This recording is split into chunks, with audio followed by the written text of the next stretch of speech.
So I saw the Routine trailer when it debuted about 13 years ago at Gamescom, and I remember thinking even then, my 16 or so year old self going, this looks incredible, and I can't wait to play it on my Xbox 360 or whatever I had at the time. Around then, and honestly even today, you don't really see a lot of horror games that utilize these AI robot creatures, so when I saw it I was very excited. A few years went by and we didn't hear anything. I actually remember tweeting at the dev team asking, hey, is Routine ever gonna come out? And I remember they'd actually replied and just said that they were working on it. So even more years went by. I didn't have any thoughts about Routine. I just thought about it occasionally going, man, I wonder what happened to that game. And I can't believe I'm actually saying it's out because I didn't think it was gonna come out, but it's out and I played it from start to finish in one sitting. Now you're probably gonna think of either Dead Space or Alien Isolation at first glance of this game.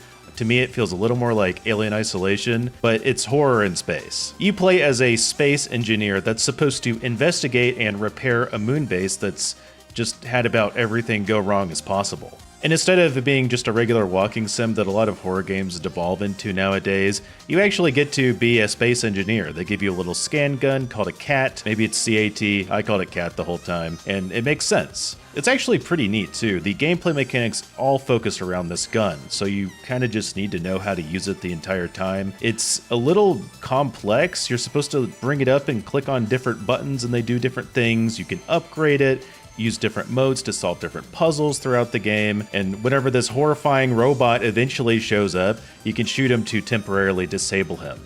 Stop it! I shot him in the head! Get the f away from me! See ya!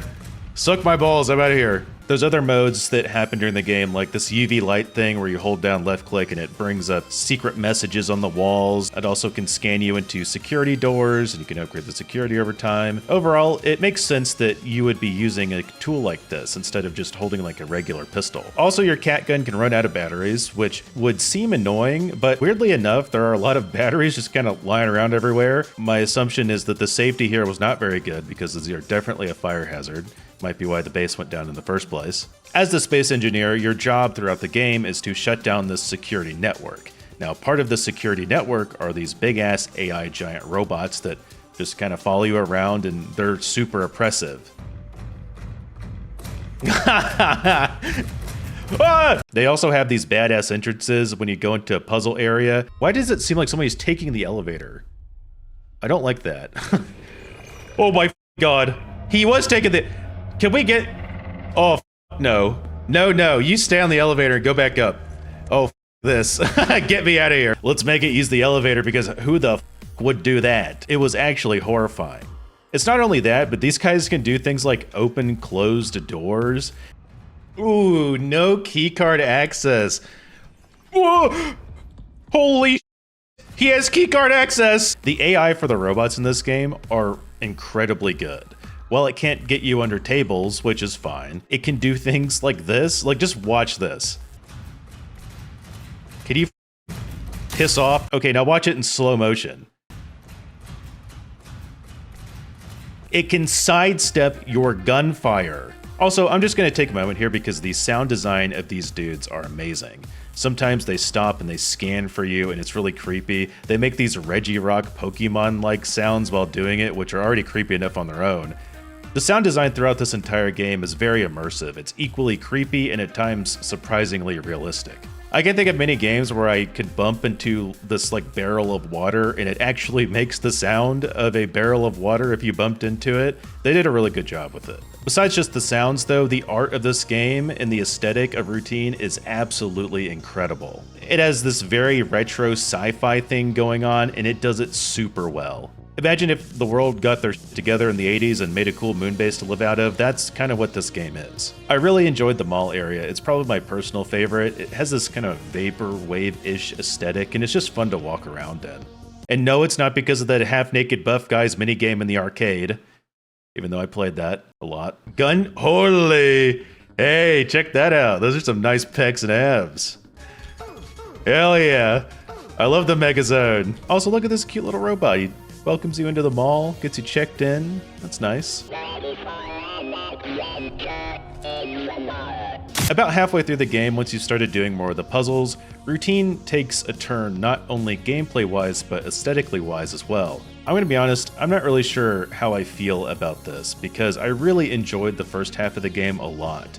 Like I said earlier, you don't really find horror games with AI robot killers, at least in my experience. It turns out that there's some kind of ancient life on the moon that's been discovered from the previous dwellers of the moon base, and it was eventually the cause of the downfall of the entire thing. You find these dead bodies with the little parasite guys sprouting out of it, the little blooming flowers, and it goes from robots to eldritch space beast pretty quickly. Ew. I like how it's like, dude, we gotta decontaminate you, man. And then you just walk right back into the area where there's contamination everywhere. The gameplay's pretty similar. You're still using your cat gun to do puzzles, but the patrolling AI is what's different, because they swap out the cool robots for this balding freak.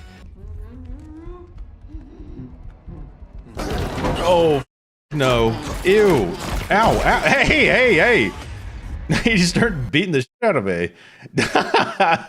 You know, I was expecting a scary monster face, but he kind of grabbed me. He just looked like a regular dude that just crawls around naked and is invisible half the time until he catches you, and then he comes back to life and just snaps your neck. And while I'm not really scared of this guy in particular, Routine actually has some really good moments where it pulls back the horror and gives you room to get comfortable. You know, you're solving puzzles, and then the jump scare that happens hits you way harder. What's that? Oh! And usually I hate jump scares because they just feel kind of cheap, but because Routine actually paces them out well, it doesn't really bother me very much. What I did hate about the second half, though, is the monster patrolling is infinitely more annoying. The AI robots were fine. They didn't seem that bad, even though technically there were more of them.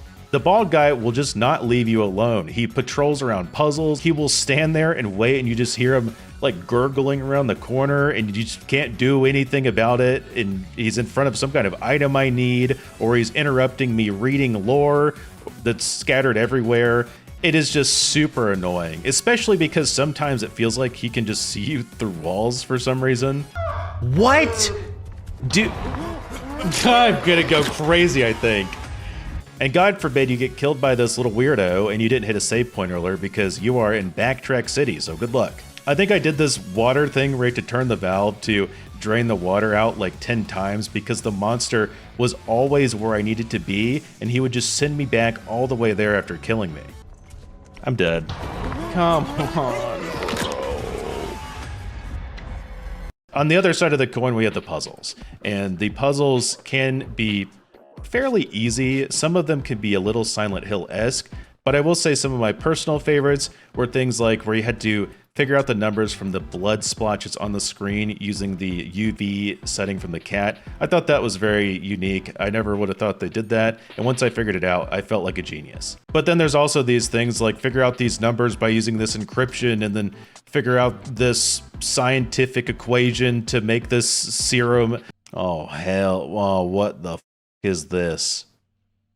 No, I'm not going to read that. That stuff never particularly interests me, and to be honest with you, sometimes I found myself just guessing random numbers until it worked, or even looking up a guide, even though the numbers are actually random per playthrough. While Routine does not handhold, it actually just felt a little intentionally misrepresented for difficulty's sake. I also did play this in one go, so I might have felt a little burnt out at the time, but it didn't ruin the game for me. Eventually you shut down the security network. There are a few more chapters in itself that have these very cool and aesthetically pleasing cutscenes that I really enjoyed. And then upon beating the game, you get the rest of the story cutscenes. I'm going to be honest, the story was a little lost on me. It's probably a game you'd have to replay to read through all the little lore pieces they leave around. While I don't mind having to read lore bits to figure out what's going on, I will say that regardless of knowing the story or not, this is a solid horror game.